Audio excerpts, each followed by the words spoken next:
Kia ora te iwi e haere ake nei I te Karere, he nui ngā hapa I roto I tā te Pāti Māori pana, ia marea meno kapakingi a rāua ko tāku te Ferris, koera te Karere, e ahumai ana I tētahi kāhui wāhine Māori no te Tai Tokerau. E ara ana te motu ki te atu ki tā te kāwanatanga whakatau kia tangohia ake te tiriti o Waitangi I ngā ture mātauranga o tēnei whenua. E whai hua haere ana te mahi nui a ngā kaipatuahi, kia riroa I ara tau te mana ki te ahi kua kai nei I te rohe tāpui o Tongariro.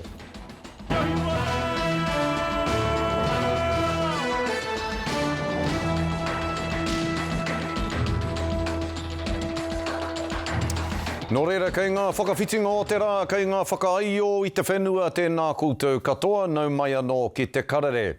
He nui ngā hapa I roto I tā te Pāti Māori pana ia marea meno kapakingi a rāua ko tāku te Ferris. Koera te Karere e ahumai ana I tētahi kāhui wāhine Māori no te Tai Tokerau. Ko tētahi o enei wāhine toa e mohio pai ana ki te kino ka puta I te pana tangata I tētahi Pāti tōranga pū, ko te wahine a te māngai o mua o te Tai Tokerau ko Hilda Harawira Haukiard. Hei tāna me tai te kaunihera o te Pāti Māori ki te Tai Tokerau, ki te kōrero ki a rātou kanohi, ki te kanohi, kei a Harata Brown, te roa ngā atu. Ko ngā tai weherua o te Pāti Māori, he paringa tai kua kitea I ngā tau kimuri. I ngā wāho mua, ko tērā te mahi o te National Exec, ka hara mai ki tō rohe, Anei nā nawe, e pāna ki tō mema, e ka kōrero tahi. Kāre kōrero I pōneke, ka hara mai ki tō rohe kōrero ki ngā mema katoa. E te Tai Tokerau mā koutou e whakatika tīnei. I te taurua mano te kaumātahi ka rongo te whānau I tēnei tū āhuatanga. Engari I te tēpu kōrero, te peka o te Tai Tokerau. Hara mā tētahi atu hei tohu ki te Tai Tokerau me aha. I tērā taima kua puta mai taku hoa, e pāna ki te matāpono, e pāna ki te taku taimoana, te piri taku taimoana. I tēnei wā, kāre au tino ki te hā, te tino mea e tino wehi ana te rōpu, e rere ki ngā whakaro o tēnā. Te marama tātou, kaore taua whakatau, e here ana I te Constitution, me te taha ki tōna tūranga ki te whare pāremata hoki. Nō reira, e kore mātou e tuohu, e kore mātou e piko, ka haere tonu ngā mahi a maria meno ki roto ki te whare pāremata ki roto tonu hoki I tāna rohe pōti. Ki roto o whāngarei te terenga prāua rongo hoki ai te tautoko o te kāhui wahine o te Tai Tokerau ki te mema pāremata o te rohe. Our focus as a kāhui in coming days and going forward to get in behind our wahine particularly, Mari Mino Kapakingi, and support her. For us here in Te Tai Tokerau, West Day course, we have a hui coming up and that hui will realign us. Mea nei nā te pānui ki te kaunihera matua me ngā mana nui o te Pāti Māori. Ko te hehia a mātou representatives o te Tai Tokerau exec, e kōrero ki te National Exec. Engari mena kāre rātou I reira mo ngā hui e toru, e rongo ana rātou kia wai, kia rātou anahe. Well, he kōrero kei te haere e kiau ko tērā taku hihia kia hohu te rongo, kia whakatika tēnei. We are headed for that 23rd of November hui e Kohe Whatamarae, where we will have those discussions within Te Tai Tokerau. The door has been open to all of our people around this. And hopefully we get to invite the National Council from Te Pāti Māori to come and whakawhiti kōrero as well. E pari ana te tai ki hea, tāria te wā ki te ai. Harata Brown, te Karere. Hioi anō, kua takarure mai anō tēnei o ngā māngai o ngā kākāriki a Huhana Linden ki tā tātou wānanga I tēnei rā Huhana. Mihi tonu ana ki a koe e hoa tēnā koe. Tēnā koe te manahau, o tira tēnā koutou te motu.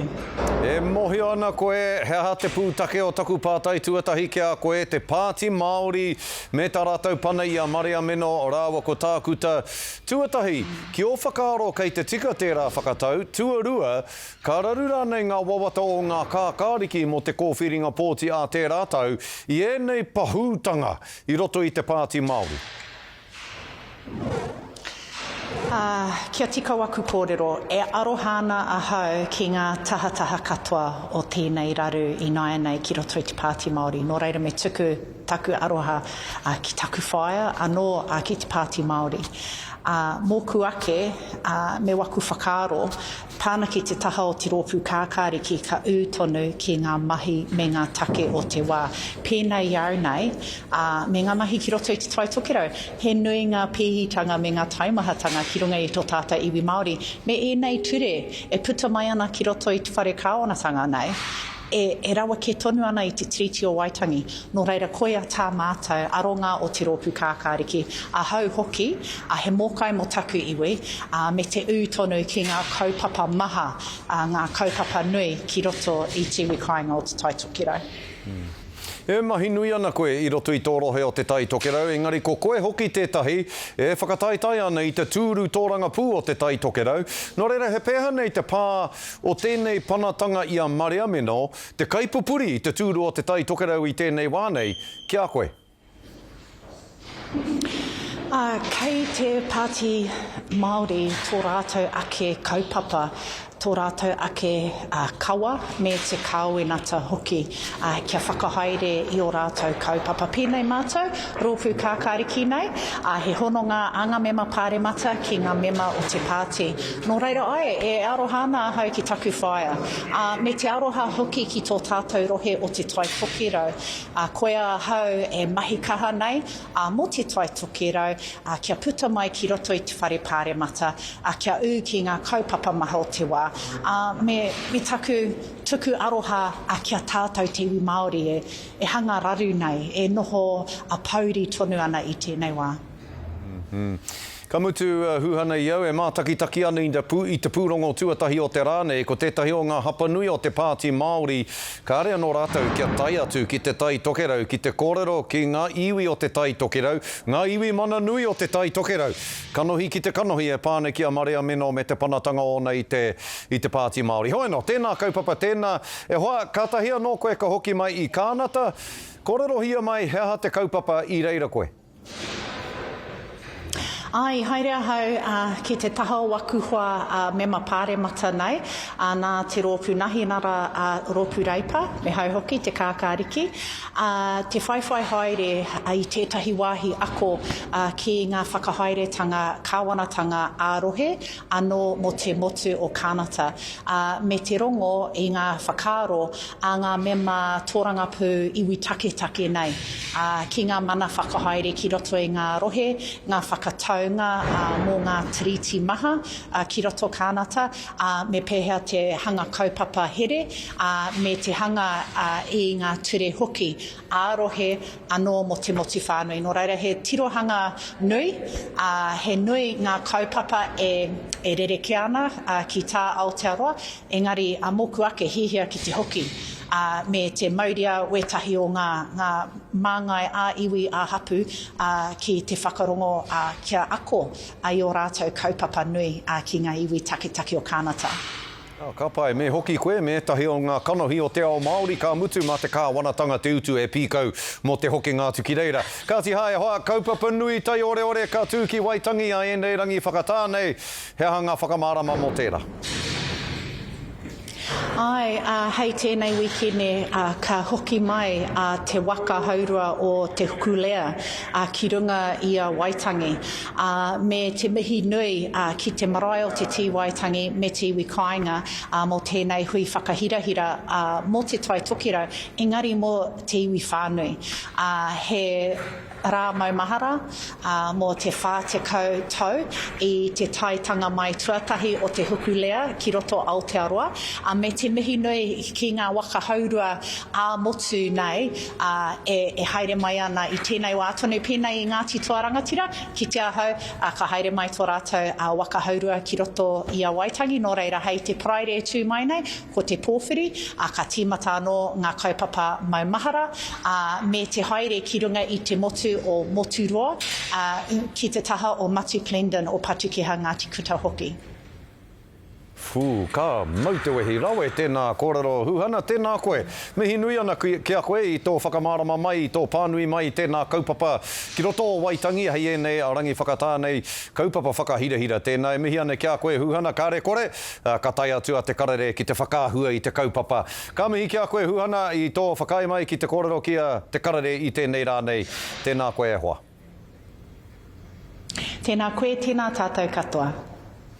Ka te etiwi hei tā tētahi o ngā kaiarehi o mua I te Pāti Māori.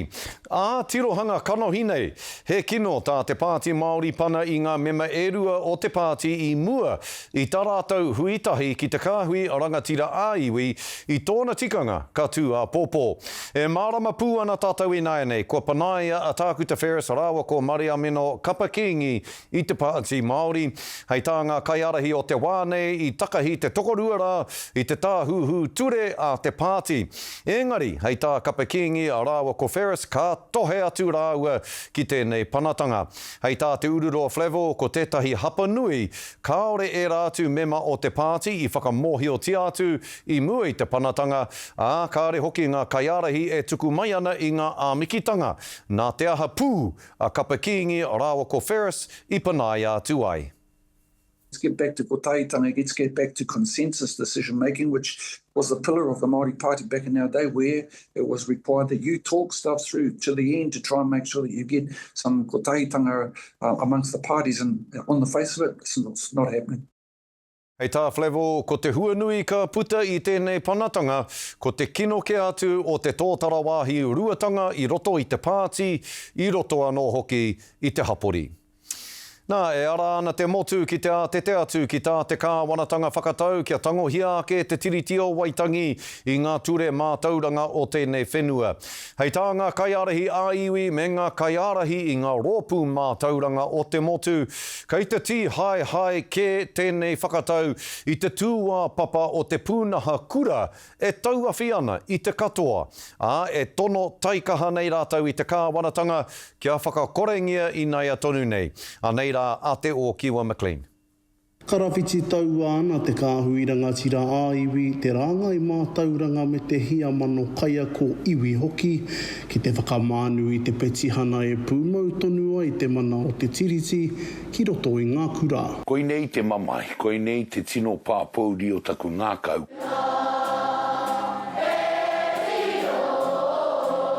I tipu te tohe nei whai muri hoi te whakatau a te minita, ka unuhia te whakapūmautanga o te tiriti o Waitangi I ngā puari o ngā kura hurihi te motu. Hei tā te hunga whakahe ka hore rātau I kōrero tia, I hohoro hoki I te whakamana ki rō pāremata. Kua pau te whia marama, te mātauranga Iwi Leaders Group, e wānanga tahi ana ki te minita, ki ngā apataki a te minita. Ka mutu, ka kati e nā kōrero, ka hua mai ko tēnei whakatau. E ai ki te haumitanga o te ao mātauranga, he unuhanga tēnei te tuakiri me te ahure o ngā tamariki, kei roto I ngā kura. We have been very carefully looking at what the government's responsibility is under Section 32 in upholding our treaty obligations, and I'm confident that we're doing the very best that we can to do that, and you're seeing that in Māori results, and so I understand that iwi chairs have taken issue with that, and I'll talk to them about that directly. Engari ka hore ngā rangatira āiwi I te paku whakapono. I tāku te tiro, he whakaparahako tēnei.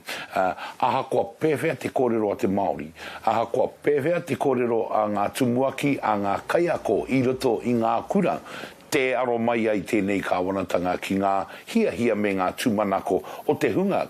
Ko rātou tonu kei te whakapakari I ngā tātou tamariki. Have you been in contact with them? What's been... Not yet, but I will be. Haunga no ko te petihana, Me tō mātou mōhio, koe nei pia kaore te kāwanatanga e whakarongo mai. Engari ko te āhuatanga, ka tohe ki tōna mutunga. Ka tohe, tai noa ki te pōtitanga o te tau e tūnei. Ka tohe i roto i ngā kōti, ka tohe i roto i ngā traipūnara. Ka rewa te Petition tai noa ki te rua te kaumārima o ngā rā o Noema, i mua i te tāpaetanga atu ki Pāre Mataara. Ka mutu hei tā te taua mā tauranga, koe nei tonu, te tīmatatanga. Te Okiwa McLean, te Karere. Hei muri ake i ngā whakatairanga e hoa mā, e whai hua haere ana te mahi nui a ngā kai patuahi, kia riroa i a rātou te mana ki te ahi, kua kai nei i te rohe o te tāpui rohe nei o Tongariro, e te iwi kia mau tonu mai.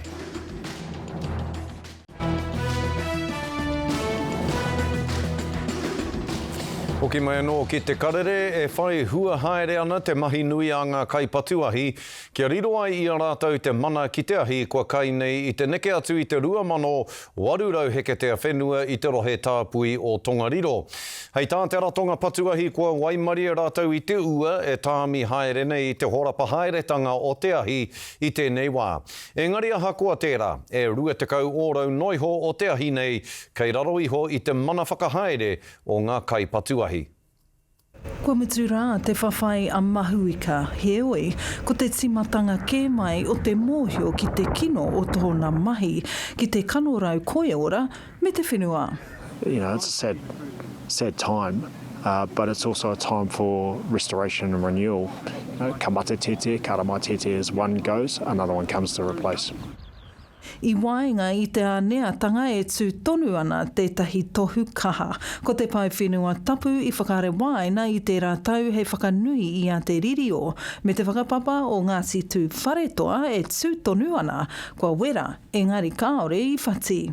In the middle of it all, when we went up in the helicopter yesterday, scarred, charred thousands of hectares, but in the middle of it all, there's actually a carving, a po that's standing. It's been scarred, but it's still standing there, and I think that signifies that whilst the vegetation, the place has been wiped out, there's still an absolute strength in the cultural resistance and resilience of the place, and that's what I expect to see in the coming days. Kua ukui hia e mahuika te kautau o te tiaki tai ao a e o ati ana ngā iwi me te papa atawhai, ka noho tēnei hei kaupapa whakaora e hara i te tohu mamai kua wareware tia. I actually thought, oh my God, it's just going to go like that. But then again, the hard native that we have in the bush area is really, really strong, and it holds a real strong stance within the whenua. Sadly, there's the manuka, the native manuka, and the beehive season's about to start. So that's a bit of a shame, and that'll be down and out for a couple of years. Ana he tohu pea tēnei e tae ai te whakaahua anō i te maunga e hara hei wāhi tāpoe noiho, engari kē hei tupuna ora e tika ana kia manakitia, kia whakanuia, kia whakahoungia. Lived here all my life. We're pretty hard to get rid of. We've gone through 3 eruptions, a couple of cyclones, Bola and Gabriel. Cyclone Gabriel a couple of years ago, and now we've got a fire. Nā te āhuarangi kino e ua ai te aro matawai, e whakapono ana a Fens kua ata puritia a mahuika ki tētahi wāhi, engari ka noho tonu a rātau tira ki te pai, mo ngā rā maha, e tū mai nei. Mārena mane, te Karere. Hei muri ake i ngā pānui hoko e te iwi, he tānga manawa, hei mātakitaki, mātātou katoa, kia mau tonu mai.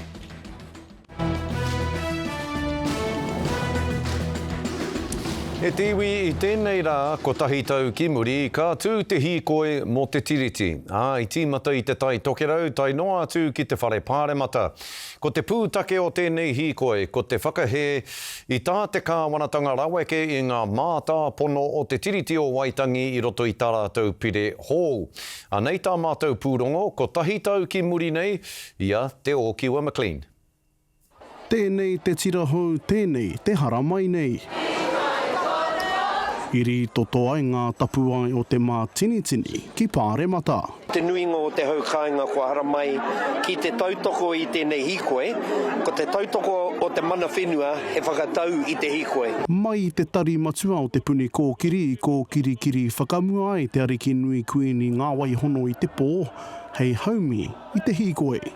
Anei, e whai wāhi mai nei te kuini Māori tēnei wānei, ki te ana koutou, ia Mataia kepa, te pau wairua o te kiengitanga, e mau ana hoki i tana toko, tana tiripau, hei waere ai te ara, e mahe ai te hua mā kihikihi, te hua mā taratara, kia amo ake hia te kuini Māori ki runga o whare Pāre Mata. Me u tātou ki tēnei kotahitanga, Māori ake nei. Mā kona, ka tau ai te wairua pai, te wairua tika, ki runga i te mata o te whenua, i te mea, i mahutaki ai tēnei motuhake i te pito o te whenua, no tātou no te iwi Māori.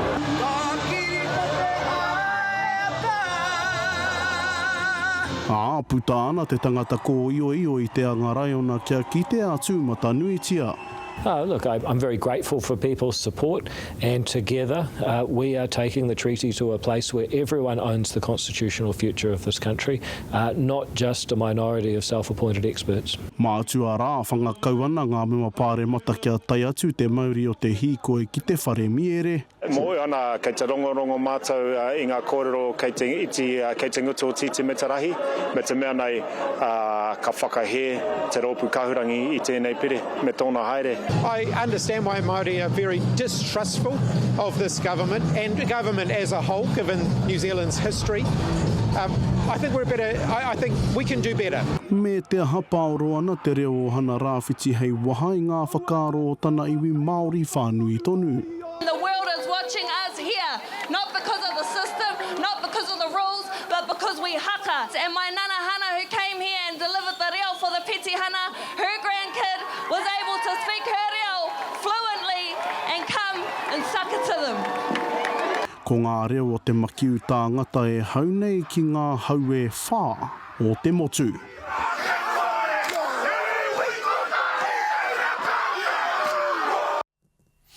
Whenua rei te iwi e whai ake nei ko ngā tohu Huarere.